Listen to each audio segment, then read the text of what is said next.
Well, match number 6 of the HBL PSL 10 was all one-way traffic. Lahore Qalandars, they were absolutely brilliant today. Sikandar Raza taking the last wicket of Adam Milne there, bowling them out before their 20 overs. It was a huge victory to Lahore Qalandars, back-to-back wins, but most importantly, they finally break the drought. It's been 6 times the charm for them to get a win across the Karachi teams today. I've got Wasim Akram, the king, alongside me, and Daryl Mitchell, the star with the bat as well from Lahore Qalandars. Daryl, now that we know how important that innings was in the context of that match, how pleased are you with that performance? Oh, look, yeah, it's nice to get a win first and foremost, and I guess to get a almost perfect performance both with bat and ball. It's it's pleasing heading into the rest of the tournament. At one stage, you guys were 66 in 8 overs, 2 wickets down. You and Fakhar were batting. What was the plan then? That just hang on for a second? Yeah, we sort of recognised that the new ball was a little bit challenging. It was sort of, a little bit up and down, and we knew it would get easier as the innings went on. So we were sort of trying to work in a partnership, and Fakhar was taking down probably the spin because it was turning into him, and my job was a bit more of the pace, and I thought we just bounced off each other nicely, and yeah, nice to get a big partnership. Pakistani conditions as well, as your first time in the HBL PSL. What's been the challenge for you with your game? Have you had to innovate or make any adjustments? Look, I was just saying earlier, we've spent a lot of time as New Zealanders in Pakistan the last sort of 24 months, so yeah, it sort of feels like a little bit of a second home now with the pitches. But yeah, I love coming here. It's definitely a lower bounce than what we are used to back home, but it's nice to adjust your game to different conditions. And I think these guys have played so much in India as well during these other leagues as well, and that's also kind of similar wickets as Pakistan to Sri Lanka and India.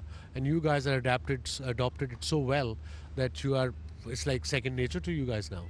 I think that's the nature of international cricket. If you want to be successful, you've got to adapt to all conditions around the world, and that's the cool thing, is you keep testing yourself in those conditions. Was there special instructions today? Karachi Lahore game? It's like Melbourne, Sydney, Auckland and Wellington maybe? Well, the whole of New Zealand's got 5 million people, so I don't know if it was Auckland, Christchurch or something. But yeah, look, you know the context of sure. how big this match is, and yeah, when you've got 20 million people in each city, it's a pretty big game. And you're playing more and more franchise cricket in and around your international responsibilities. How hard is it as a player to front up and play with people that you've just been playing against, like you said, that foe, then it's a friend, like the aggressor, but now you're all buddy-buddy. Like, how difficult is that to try and assimilate to the different sides? Like, there's kind of no secrets anymore, is there, within players? I'm pretty happy I don't have to face Harris, Ralph and Shaheen anymore, because it's nice to have them on my team. But yeah, I actually think that's the cool thing about franchise cricket, is you get to learn off different people and different cultures and how they go about their business, and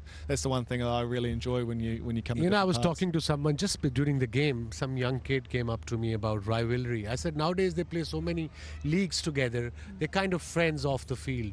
I mean, our days we only played international cricket and we hardly knew anyone off the field. You guys know each other's families, you get along, and then you compete against each other. It's like normal for you guys now.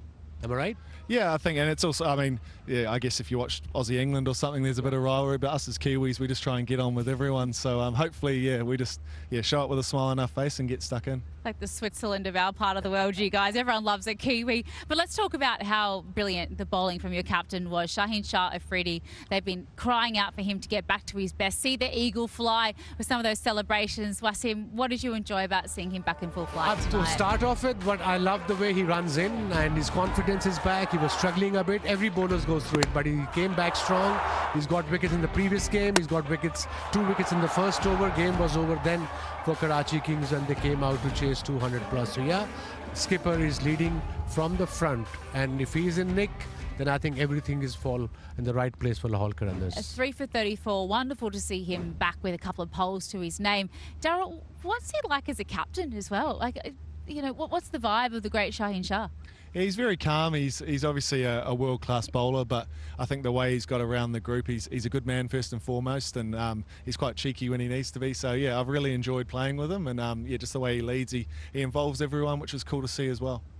And considering you've literally just come off the series here in Pakistan as well, just a week back, yes, you were back home, but what did you make of the matchups? Are you someone that really plans and puts all the information that you just gathered in your performances there to good use? I guess I'm quite detailed in how I prepare, but also I guess that detail just allows me to go out there and sort of be present and play with a clear mind. I guess you do the work leading up to the game, so that then you're in the moment and you just adapt as you go.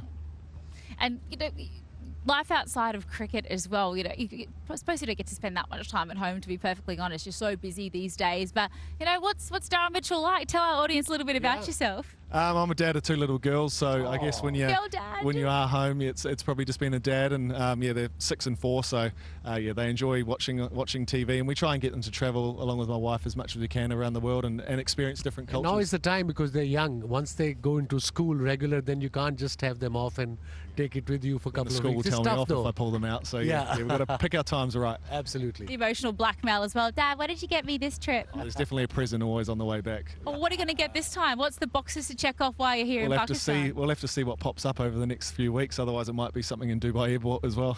Yeah. What do you reckon, Wise? Any recommendations? I have a for 10-year-old.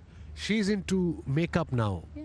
And she other day asked her, what do you want? She said, I want avocado patches for my eyes. I said, you're 10. He said, Dad, you don't know. She's 10 going on 20. I know, exactly. She's beautiful, your beautiful daughter, Isla. She's absolutely... I can only imagine what it's like for you as girl dads. But thank you so much for your time, Daryl. You're absolutely brilliant today. Wonderful to see you back in the runs yet again.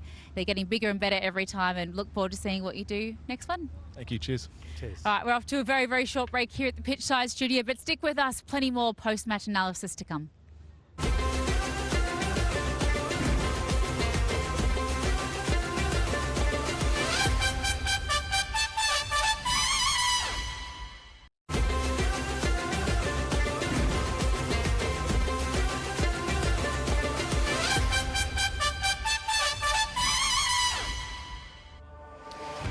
Well, it was all one-way traffic, unfortunately, for the Karachi Kings. Lahore Qalandars just far too good here today. It was a wonderful victory for the men who've not managed to win against Karachi for the last 5 outings, led from the front by Fakhar Zaman with that 76 off 47 balls there. Daryl Mitchell, brilliant, 75 off 41, and Billings, small little cameo from him. Some good bowling from Hassan Ali back in the wickets, 4 for 28, but 201 for 6 was the ask of the Kings, and they fell dreadfully short. 136 bowled all out there in the final over.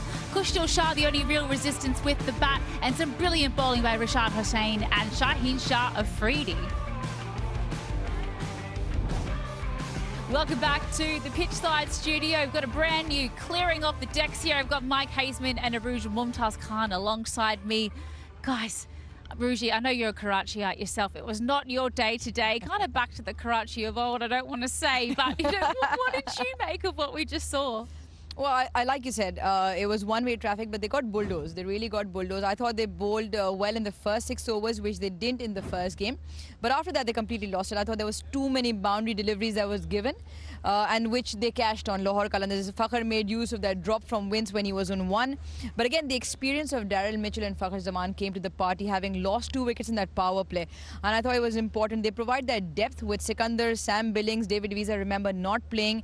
Even Rashad Hussain can hit the ball. So they've got that depth, and they've got plenty of flair as well. And they got 200. And David Warner wanted to bowl first, but the chase really didn't go their way, did it? They absolutely did. It was such an emphatic win, Hazy. If I had to get you to pick a turning point, I mean, there wasn't really a turning point, was there? It really just was an absolute bulldozing, like Ruji said. Well, I'm going to pick a turning point perhaps different from most. I mean, my turning point is that one over that Haris Rolfe bowled, which just went for 1 run, 5 dot balls and 1 run. And then in the end, it was a situation where Hussain came into the attack, and Rashad Hussain came into the attack straight after that and picked up a wicket with his first ball. Then he got 2 wickets straight after that. So I think the fact that the runs dried up dramatically, then suddenly 2 wickets when Rashad Hussain came into the attack, to the leg spinner who bowled beautifully tonight.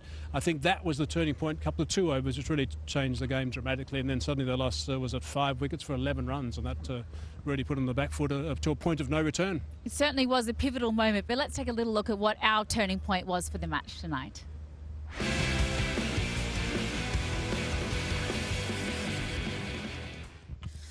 Well, for us, it was Shaheen Afridi, the captain, leading from the front. The Eagle came in his very first over, not once, but twice, getting the very dangerous David Warner first. Snick and a big caught behind. Look at Billings celebrate there. What a huge wicket that was in the context. Just a little feather there. And then the second one, he was brilliant at removing Vince for a golden duck. We knew how definitely damaging he could be after a massive 100 in the previous game.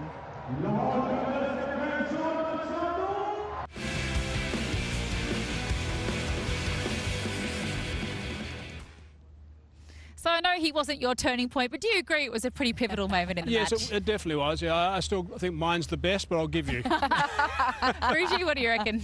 No, I think Hazy's obviously watches it from a very tense microscope, which probably you and I didn't. But yeah, it's good to have Shaheen Afridi in the best of form. He said at the toss, I am good.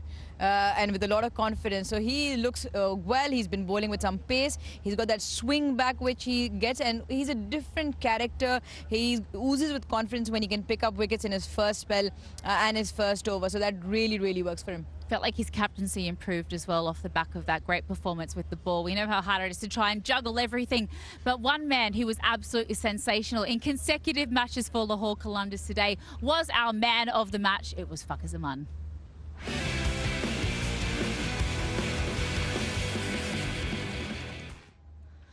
Oh, well, it was a wonderful back-to-back centuries for him at the top of the order. Lahore Qalandars just looked like a different unit when he fires and puts some pressure on at the top of the order. 76 of 47 balls. He was belting them all around the ground. Beautiful in the offside in that particular shot. Leg side just as good, though. They were sailing over the boundaries left, right and centre. It was a wonderful effort to consistently be in the runs as our leading run scorer in the competition so far.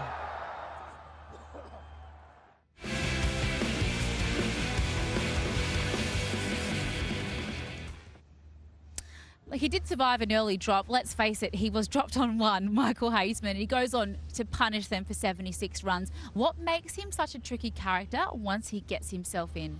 I mean, for starters, you're right. It was a sitter, an absolute James Vince putting down an absolute sitter, and he was a superstar in the previous game, but unfortunately that catch cost them the game, really, if you want to think about it.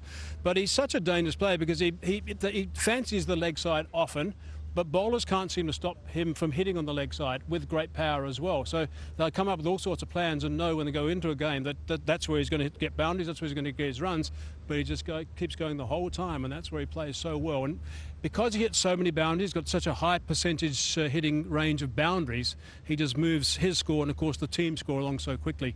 And there's a stage there when he was batting with Daryl Mitchell, who was obviously here earlier, and Daryl was just standing at the other side just watching for a long time while Fakhar was just going crazy. So it was a nice dovetailing performance from those two guys, but Fakhar Zaman took centre stage and away he went.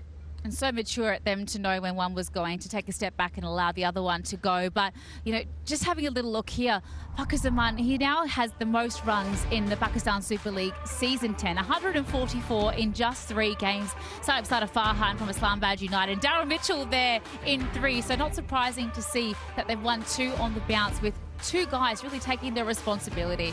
Yeah, absolutely. I mean, don't forget Abdullah Shafiq in there as well with the run. So 3 out of the 5 in the top can score runs and score at a fair clip. That's what's important. I mean, Hazy just mentioned 5 fours, 6 fours and 5 sixes. That's a huge amount. And they turn over the runs quite dramatically. And the stat that's going around that Lahore Qalandars win 95% plus runs when he scores 50 plus. And he's done this twice already. So he's a superstar for them. I'm really not. And he's important for Lahore Qalandars. But how important is he for Pakistan cricket as well? He's been struggling with injury, didn't see him in the Champions Trophy. Like, what does it mean to Pakistan cricket for him to have a good, solid PSL this year? I think it was an injury primarily that kept him out, but he's phenomenal with the bat. And we've seen he's the sort of player who soaks up the energy and the pressure, and he can put pressure back on the bowler, especially in big matches, Champions Trophies, the game against New Zealand when he single-handedly got most runs as well. He's got Player of the Match awards, 11 of them as well in the competition. So he's somebody who holds Pakistan's top order together and can score very, very well. Pakistan look a different unit when Fakhar Zaman is in the squad, and we've obviously felt the dent of not having him there for the past 5-6 months. Has he been the answer to the conversation as well about strike rates with perhaps some of the other opening partners that they've been cycling through in Pakistan to Hazy? You know, how important is he in your eyes? I think he's essential. I mean, if he's playing well and importantly he's fit, I mean, he's essential because he's a game breaker. And you want to have as many game breakers these days in the white ball game as you possibly can, because the game has changed so much, and particularly if sides happen to bat first. I mean, these days in T20 cricket, sides bat first, they often just tee off from ball 1. It didn't work out today, but yesterday, or sorry, 3 days ago, we saw that in the first game here. Both sides just teed off from ball 1, and away they went in a double high-scoring game. But he is such a wonderful player and such a clean strike of the ball. He's going to be so so important for Pakistan in the white ball game. No, I couldn't agree more. We're off to a very short break here at the Pitchside studio, but stick with us. We've got plenty more on the other side.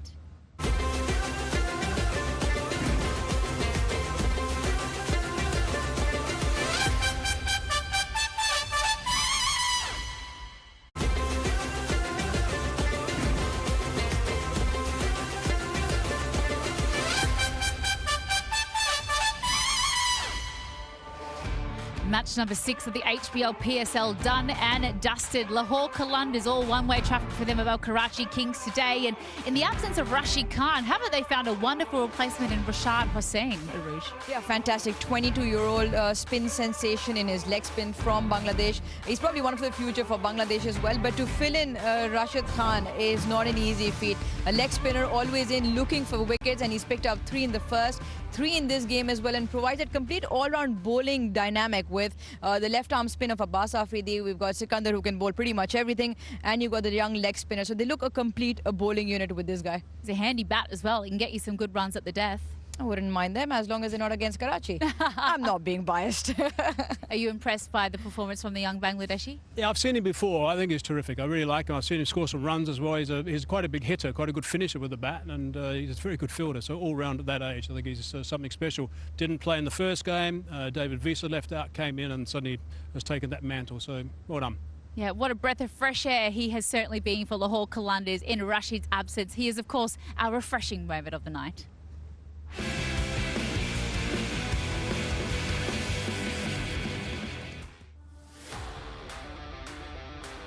He's a fairly quick leg spinner. This is the very first ball that he bowled, actually. And that was a very good catch from Sam Billings. Really good catch behind him. Was sent upstairs. Glove was involved. And that was Mitchell just holding on with that one. So that was 2 wickets for 1 run in his first over, which was absolutely outstanding. And that's also his 3rd. Brilliant stuff from the youngster.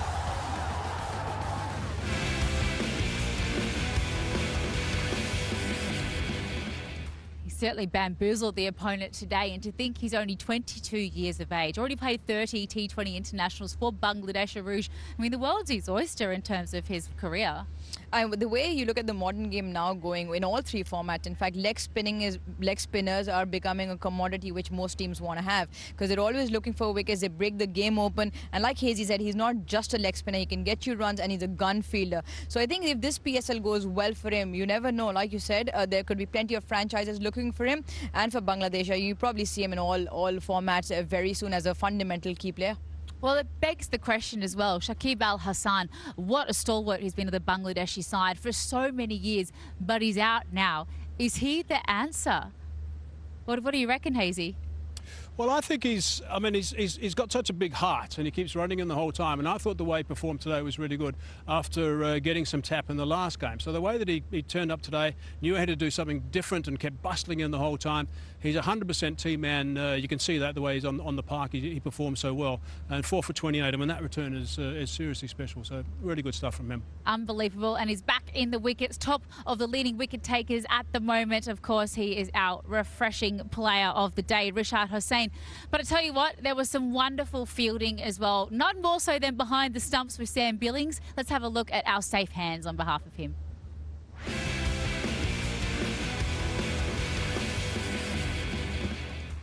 Well, he's having a tournament to remember for sure. Check this out. Oh, absolutely brilliant. We know the Englishman is a wonderful gloveman, but he's certainly going above and beyond in the tournament so far this year. This was interesting. He went straight up. He knew that they tickled the glove. It was absolutely brilliant by him there. Another wicket goes down as a result of very sharp gloveman. You can't underestimate how important having a wonderful wicketkeeper is in this format of the game. And he's playing out of his skin at the moment. Brilliant job by Sam Billings as our safe hands.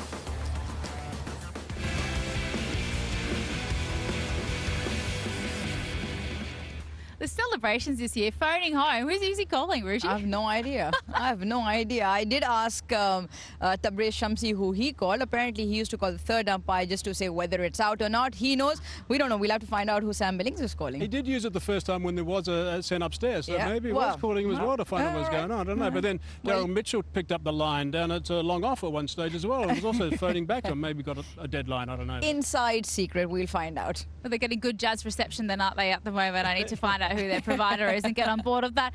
Guys, off to another very short break here in the pitchside studio. We still have one more brilliant segment to go, so stick with us. We'll see you shortly.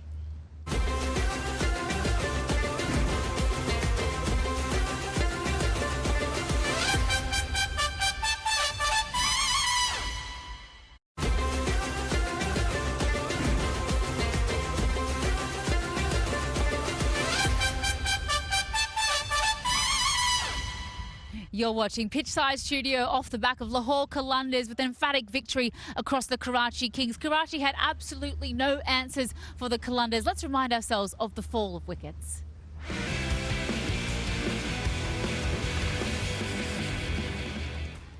Yeah, chasing 201, so they needed to get a very good start. That was going to be one of the most important things, and obviously going to rely on David Warner to get things off smartly. He was given out straight away, sent upstairs, they reviewed it, had a look, and he was on his way, and then he wasn't finished in the same over. He picked up James Vince as well. That was Mitchell taking that catch, and this is where the spinners started to really get into this game, so it's really good work. This is obviously a little bit of a nick through to keeper, and this was hit high down the ground. And they just couldn't get any momentum at this stage. 5 wickets in 11 balls, which really put them on the back foot to a point of no return, really. And Hazard Hussain was in the middle of his wickets, ended up with those 3 wickets for a terrific outing. Afridi decided to come back into the attack and bowl nice and straight, and suddenly spread those stumps. Haris Rauf, who bowled economically throughout the entire game, also had some joy at the end.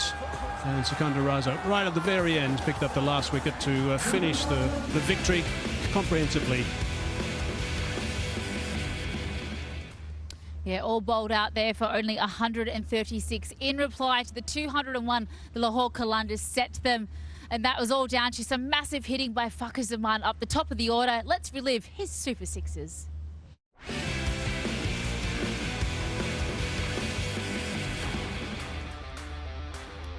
Yeah, most sixes in the tournament as well ahead of anyone else, and he got 5 more today. You expect them to come into the leg side. It didn't take long after the one through the offside. He went once, he went again. This one slightly straighter, and that's the ability Fakhar Zaman has off the back foot, or when it's in the slot, the leg side, all the way from square leg up until long on is a very, very strong area.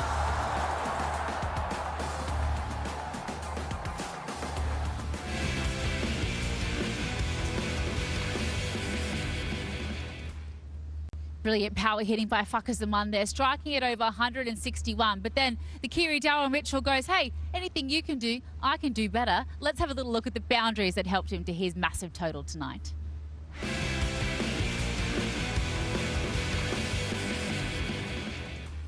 I like the way, for starters, that he was quite patient initially and was quite happy with Fakhar Zaman to do all that work right at the top and score as many runs as possible. Then he started drilling the ball down the ground initially to get going. And then he started to get nice and fancy over the top of the keeper once or twice. He's such a good improvisation player now, is Daryl Mitchell. Wasn't always the case, but now he's got so much confidence in his game. He's just got so much strength in his wrists as well, where he can hit the ball hard and play those little scoops as well.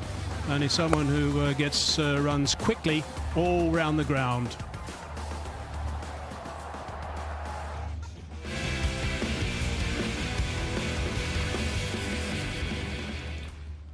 So as match number 6 well and truly comes to a close, where does that leave us in the standings? The HBL Pakistan Super League 10, well, Karachi Kings, they slipped down to 4th there, but Lahore Qalandars, they cement that 2nd position with a very healthy net run rate behind Islamabad United. Quetta Gladiators, we'll see them in action tomorrow. They're sitting in 3rd, but Peshawar Zalmi and the Multan Sultans both still on naught. They'll be absolutely looking to turn the tide in the coming days.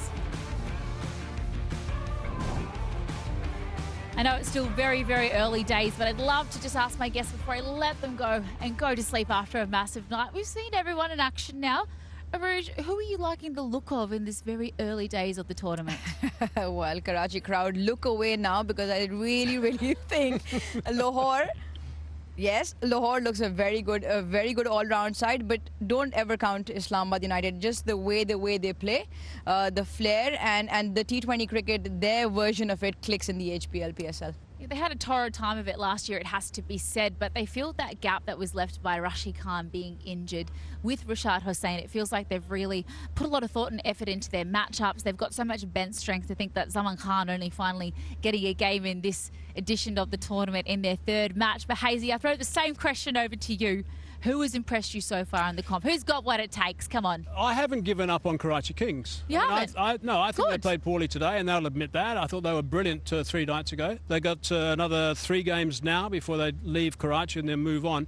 And I think they'll kickstart this next little bit in Karachi and play really well for the next 3, and they'll be sitting pretty by the time they leave their hometown and move on. That's going to be the tough thing, but I think they're going to be galvanising pretty nicely after this one. They'll regroup and they'll realise what they've got to do, and I think they'll be okay. Yeah, well, I definitely hope so. We love a competition that comes down to the wire for those playoff spots, but you know, one team that's just really impressed and not looked to have too many weaknesses is the defending champions, Islamabad United. They're 2 from 2. Their bench strength, their batting prowess, Aruj, they have so much blockbuster power in that lineup. Saibzada Farhan probably wasn't even their initial opener. Matt Short still sitting on the bench. What do you make of them this year? I think the one thing that you have to look at when you look at Islamabad United, they have a very strong core of Pakistani players that they hold on to. You look at the Shah brothers, you look at the captain Shadab. Yes, off late in Pakistan colours, he probably hasn't had the form, missed out on the national side as well.